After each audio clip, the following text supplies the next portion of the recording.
We're also tracking new developments in a deadly arson case we've been following for years. Today, prosecutors dropped all charges against a 27-year-old man in connection with the fire that killed his father.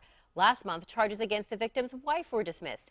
RTV6 reporter Derek Thomas was in court and joins us with the story. Derek. Jenna, although charges have been dismissed, this case is far from over. The defendants cannot rest easy. Mr. Kirch, how does it feel to have these charges dismissed? We have no comment. News that he was no longer facing arson and conspiracy to commit arson charges did not seem to provide relief for 27-year-old Thomas Kirch. The April 3, 2007 fire at 7040 Eastwick Lane killed his father, David. His mother, 64-year-old Gwendolyn Kirch, a former elementary school music teacher, was also charged in that crime. Charges against her were dropped on November 16th.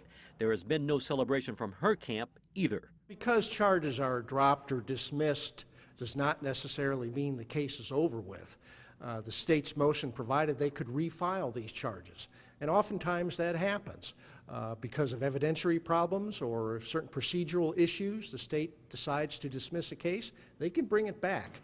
And on something as serious as this, I would imagine the state would want to bring the charges back. The computer evidence is one of the main issues. That was Prosecutor Ross Anderson at a prior court hearing discussing computer evidence recently obtained by the state that the defense has not had time to properly investigate. In their motion to dismiss, the state said, given the magnitude of this case, the state does not want a legitimate appellate issue before the court, which could present a probability of reverse on appeal after conviction. Now, we tried to talk to Gwen Kirch and her attorney, but they did not return our phone calls.